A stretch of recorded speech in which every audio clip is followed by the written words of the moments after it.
દોસ્તો, ભગવાન શિવના હાથમાં ડમરૂ અને ત્રિશૂળ હંમેશા જોવા મળે છે.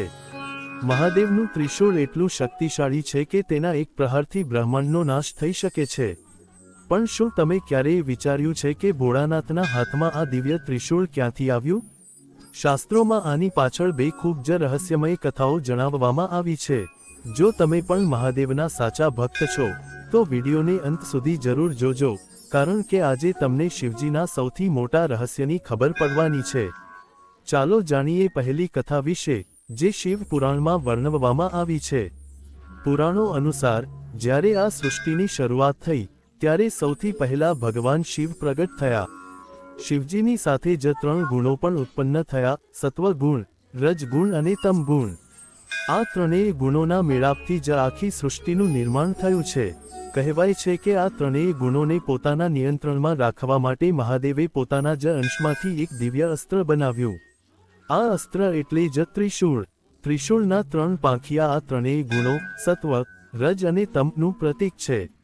આ રીતે સૃષ્ટિની શરૂઆતથી જ ત્રિશૂળ મહાદેવના હાથમાં શોભી રહ્યું છે, જે દર્શાવે છે કે આખા બ્રહ્માંડની શક્તિઓ ફક્ત શિવના આદેશ પર કામ કરે છે.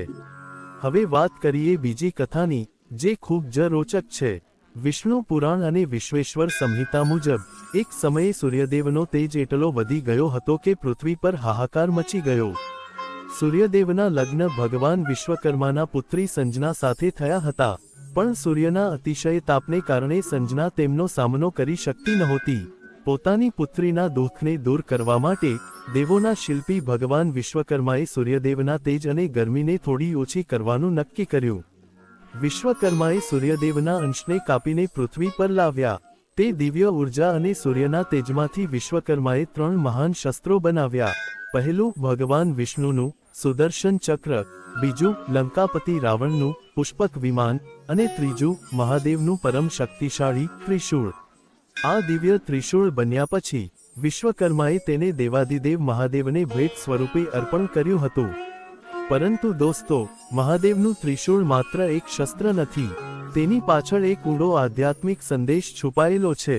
ત્રિશૂળના 3 અણીદાર ભાગ માનવ શરીરની 3 મુખ્ય નાડીઓ ઈડા, પિંગલા અને સુષુમ્નાને દર્શાવે છે. જ્યારે કોઈ વ્યક્તિ ભક્તિ અને ધ્યાન દ્વારા આ ત્રણેય નાડીઓ પર વિજય મેળવે છે, ત્યારે તે શિવત્વને પ્રાપ્ત કરે છે. આ સિવાય ત્રિશૂળ ભૂતકાળ, વર્તમાનકાળ અને ભવિષ્યકાળનું પણ પ્રતીક છે, એટલે જ મહાદેવને ત્રિકાળદર્શી કહેવામાં આવે છે.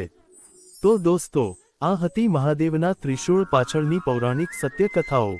તમને આ બેમાંથી કઈ કથા સૌથી વધુ ગમી, તે કમેન્ટ બોક્સમાં જરૂર જણાવજો. જો તમને શિવજીનો આ મહિમા ગમ્યો હોય, તો કમેન્ટમાં હર હર મહાદેવ લવાનું ભૂલતા નહીં. વિડીયોને લાઇક કરો અને આવી જ ધાર્મિક માહિતી માટે ચેનલને સબસ્ક્રાઇબ જરૂર કરજો. મળીએ છીએ આવતા વિડીયોમાં.